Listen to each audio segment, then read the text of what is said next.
All right, let's begin. Welcome to the webinar, everyone, on the occasion of World Water Day. My name is Swapnil Poddar, and I'm from ERA Sustainable Water Solutions. I'm your host today. Every year, the United Nations they address a posing challenge and sets a theme in regards to water. This year, the theme is accelerating change, and it is very well narrated with the story of a hummingbird which is trying to put off a wildfire one drop at a time. It's very unlikely that it will be able to put off a fire by itself with single drops. But when such hummingbirds come together, many of them probably together, they can put off a fire. So that's the theme. Today's agenda is broken down into 5 points, starting with the context of World Water Day, followed by trends and challenges in the last few years since the inception of World Water Day. Third is we will share some practical case studies. Fourth is action points. And last is way forward, what we do next from this. Starting with the context. So United Nations conceptualized a day for water in the year 1993, considering water was highly neglected a resource, despite it being very critical for survival. The aim of this day was to raise awareness and to drive action on a global scale and collectively mitigate water crisis. Every year they choose a different theme on the basis of the pressing issues. Last year it was groundwater, and this year it is accelerating change. The water that we have on earth is an absolute constant. It does not increase, it does not decrease. However, the amount of clean water that is available to us for use, that is dropping steeply. There will be a rise of 60% in the need for fresh water in the coming 25 years. Hence, we are way off our target, and we need to accelerate the change to make fresh water available and accessible. So the brighter side is that the ball has been set rolling. United Nations they laid down Sustainable Development Goals, commonly called as SDGs, 17 of them in the year 2016, to fight different challenges, and they made it in a way that they are universally applicable. One of the points that they address is climate change. So SDGs, the national governments who are a part of United Nations, they have to take ownership of these SDGs and establish a framework to achieve these goals. To achieve that, they have to build and implement sustainable policies, plans, programs, and then monitor them. In today's context, we are primarily addressing SDG number 6, which specifically deals with availability of clean water, access to clean water, sustenance of clean water itself, and so on. Now that we have set the context for the talk, let's move to the trends. Today, I will be highlighting some positive trends. So, in the past few years, since the inception of SDGs, one of the biggest trends is change. Change is one of the major trends. Government driven programs, reinforcement of those programs. Second is awareness in the community through different mediums. Third, Digital India is now putting everything under its radar. Whatever is being done, it is monitored, it is made accessible to masses. Next is education. Education is now more inclusive of environmental studies. There are specialized courses to attend these kind of, to build these kind of capabilities within the country, and probably the next generation would be able to attend or handle these issues much easier. Ministry of Industry and Corporate Affairs is enforcing ESG, BRSR, sustainability guidelines. They're collecting data from industries across the country to drive these kind of initiatives. Having said that, we cannot overlook or ignore some of the deep rooted issues. Some of them are India being an agro-industrial economy, it is heavily dependent on water. Both the sectors are heavily dependent on water. Now, with the sizable contribution of the services sector, the stress on water is ever increasing. To add to it, changing weather and rainfall patterns, they are causing urban flooding, groundwater being depleted, crop being damaged due to unseasonal rainfall in summers, crops are damaged. This is where SDG 6 comes into play, and that too for water, which is clean water and sanitation. So briefly, SDG 6, they have laid down 6 key points which they wish to address. First is about the lack of toilets.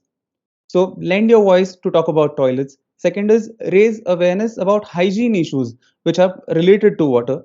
Third is stop overuse of water. Fourth is clean up projects of rivers or water streams within our neighborhoods. Fifth is staying informed about the recent happenings and what is to be addressed. And last is find a charity for the cause you wish to support. So these are brief points that SDG 6 covers. And taking this forward, water being it is under more and more stress as the time is passing. They launched a water action decade plan, which started in 2018 until 2028. They are planning to address all the challenges that are being faced for water across the globe. Now, these initiatives are driven primarily by 5 institutions. First and foremost is the government, which takes up projects on a macro scale. Second is the corporate or the industry. So, like the policies that have been laid down by the Ministry of Industries, uh, corporates or industries, they come together and they implement such initiatives within the fence, outside the fence. Third is communities, where probably we live. It is an informal setup. It is not where we work. It is where we stay. It could be where we the place where we migrated to work, or it could be our hometown where we stay. Third is NGOs, non-profit organizations, activist communities. These are very pivotal in this program because it is their work on the field of activism, of gathering data. The SDGs, they get a good shape based on this kind of information, this kind of action. And lastly, it is private organizations like us which work on the field. So looking at the positives of these implementations since the inception of SDGs, first is I would like to highlight the initiative of reaching the last mile. So there were around, according to the survey, there were around 19 crore rural households in India, and out of which only 3 crore had tapped water supply or a piped water supply. In the past around 7 years, 11 crore out of these 19 crore rural households now have access to tapped clean water. Second is about toilets. Now, there are around, according to the survey conducted by the SDGs, there are around 11 crore usable toilets built around the country, and those are built in such very remote places where the concept of toilet was unheard of. Third is cleanup projects. So cleanup projects are being taken on a massive scale. Uh, the 3 key rivers that are being cleaned up in this project are Ganga, Yamuna, Godavari, and the amount that is being spent, it is to the tune of $3 billion for each river.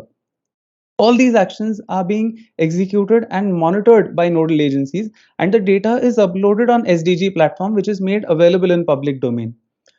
Now, even though we are looking at the brighter side, we cannot overlook the negatives, because we as individuals, we are also a part of this ecosystem. So instead of highlighting them as negatives, I have put it up as the scope of work that we have ahead. But before that, let me put 3 points in front of you. So 65% of the wastewater that is generated in a city or in an urban setup is directly let out into the rivers. Second, consumption trend has shown that even for a same residential setup, 10 years ago, if it was consuming 100 liters per day, today, after 10 years or 15 years, that consumption, that demand for fresh water has gone up by a factor of 1.5, despite of the headcount being the same. Third, there are policies and laws in place according to different jurisdictions. However, the implementation of on ground by communities like us, there is a disparity that has to be bridged. So today our focus is on a solution mindset where we try to leverage on the positives and the successes that have happened around the country. So let's look at some successful project implementations which have borne results. First one is that of a residential community. So this is a practical case study where the city limits of a corporation are increasing day by day because of heavy influx of migrants coming to the cities. They are wanting to settle in the cities. Because of this, there is a increasing stress on the city's water resource departments. They are not able to supply enough water to societies, and this is where this was one society which was facing frequent water cuts. They had to buy tankers. There was a interrupted supply of water, and at times there was even bullying of these water suppliers, where they had to face challenges. This is where the society formed a water action committee, and they decided to act upon three things. This was 3 years ago. So first of all, they took up rainwater harvesting, where they were dependent on borewells for their excess needs or for their basic needs, where corporation was not able to match up. Second, they put on water saving fixtures within the society. And third, they appointed a plumber who was dedicated for checking leaks proactively, not to attend when the leaks happen. And the results were quite encouraging. This was a clip shared by the society members after 3 years. Even during unseasonal rainfalls, probably which happened last week, all of that rain was being captured and it was being recharged into the ground. The water saving aerators, they were reducing the freshwater consumption, and in turn reducing the outflux of wastewater generation. So briefly, the results were like these. There was a reduced dependency on tanker by a margin of 30%. The water quality, groundwater, which was hard, which was not readily usable for use, the quality started to enhance naturally by 10%. And with water saving fixtures, the reduction in freshwater consumption was to the tune of 18%. Next is a case study of a manufacturing setup. So this was a factory which was around 25, 26 years old. They needed water for the process as steam, for water for cooling, water for treatment, and business as usual needed around 30 cubic meters a day. So they did not face any problem as such. But they took up a sustainability initiative 4 years ago, and they decided to drop their water consumption by 20%. They drafted a water policy, underwent a water balancing exercise. They appointed a female water manager specifically to attend this point, and they started monitoring this kind of result. To everyone's surprise, we also learned that with just that initiative, the water consumption dropped down by 45%. Probably they did not need as much. They did not need 30 cubic meters of water every day. They were needing much less, but it was being lost in the process. This is an example of intent driven action. And this did not cost a lot for them. The cost of implementing this thing was less than 1% of their operational cost. And the target was set to achieve this 20% reduction in 3 years, whereas they could achieve this result in just a span of 7 months. Had this initiative not been taken, water still would be consumed the same way it was being consumed in the past 25 years. Third, I want to introduce a person here who's a water warrior by the name Nimal, who is selflessly working on reviving dead watersheds in the southern part of our country. It's a very usual case of urbanization where a huge infrastructure or a residential project starts. They start with excavation for foundation, for footing. The debris that is removed from this kind of an excavation is dumped in a nearby land, and most likely such places are water bodies which are in depression, so they can be filled up with as much landfill. By the time the residential project comes to completion, once the that place which was a water body previously becomes a flat land which is filled by debris, and you know what, that in turn becomes a land for further construction. So this gentleman has been working, he has identified and revived such watersheds, and he has also been clearing natural streams in urban setups, specifically in Bangalore. So these are two pictures that of his work. Earlier, which was a stream which was not flowing the natural course, now it is flowing like a natural river, like a natural stream. Second is again an area which was landfilled, which was a dead water body, has now been transformed into a water body. Another initiative that he has taken up is this. He's reviving coastal water bodies. Now, why this?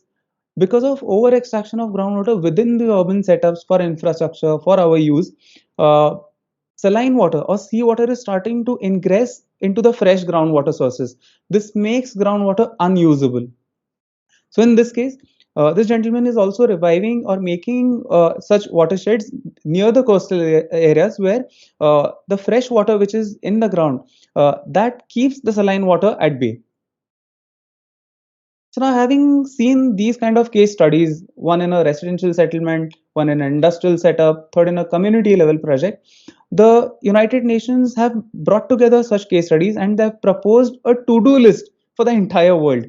And well, it is very much universal. But before that, the point that I introduced, water balancing, I want to introduce this one action which I believe will accelerate the change. So, what is a water balance? It is basically an exercise where we understand the inflow of water. We identify the sources of water. Secondly, the reservoirs or the catchment structures or the infrastructure where this water is stored.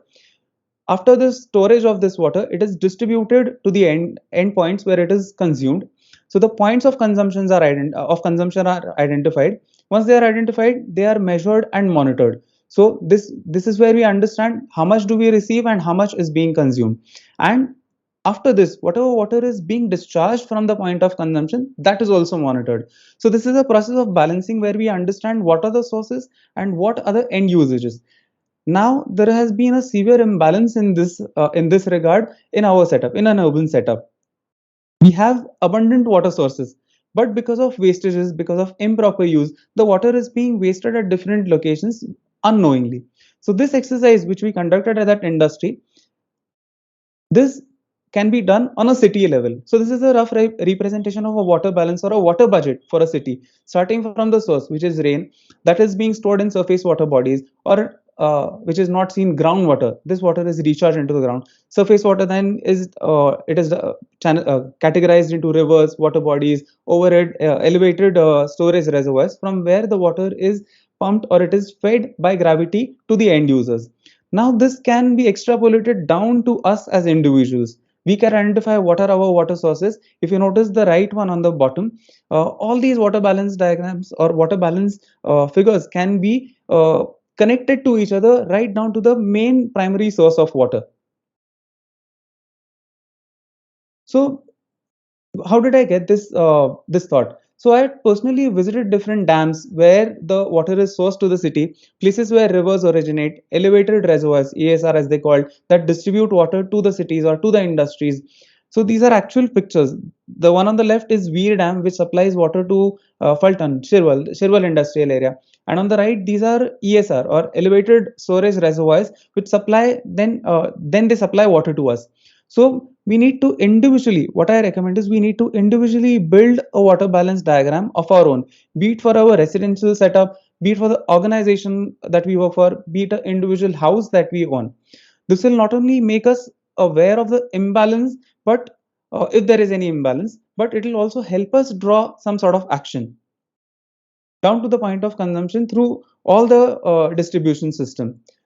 So in the course of time, I have simplified this and I have made a 3-point formula which I personally use. First is we start with awareness. So what we are doing today is building awareness. Second is After starting with awareness, it builds an intent that drives action. And in the process, I got to interact with various change makers within our country. And one of them is this gentleman, Dr. Rajendra Singh, who is also regarded as the waterman of India. He has spent 45 staggering years of his life in conserving water, in spreading awareness, in driving action. And he has also brought back rivers which had gotten extinct. So this was one message that I picked up from him, and which is very much important for us to take note of. His message was, to solve the water crisis in the country, we have to respect three things. First is the water that we use. Second is the river, any river that is near you. And third is women. Women are very crucial in this entire system of managing water. I have experienced it. Women have a very deep connect with water, and they understand how water behaves. So, even in the company that we work for, they appointed a women water manager who was overseeing the entire operation. And a lot of credit goes to her for attending and bringing down the water consumption by a staggering 45%. And on these lines, the last note is the way forward.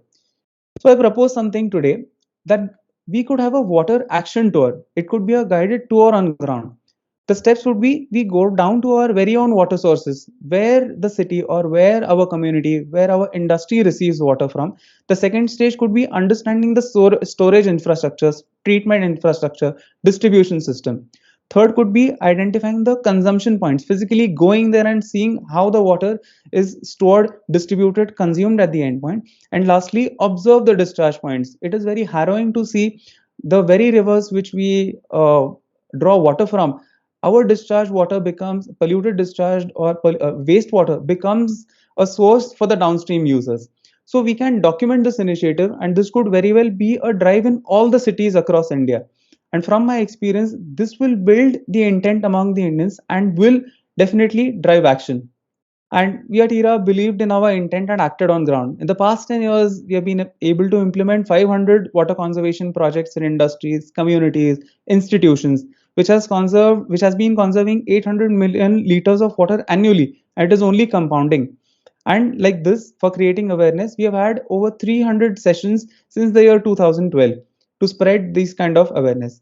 And on a closing note, it's a matter of pride that all of you have registered from all corners of the country: West Bengal, Maharashtra, Rajasthan, Tamil Nadu, 35 different cities. We have people from different industrial organizations, residential communities. This really testifies your intent, which I think is we are driving towards direction.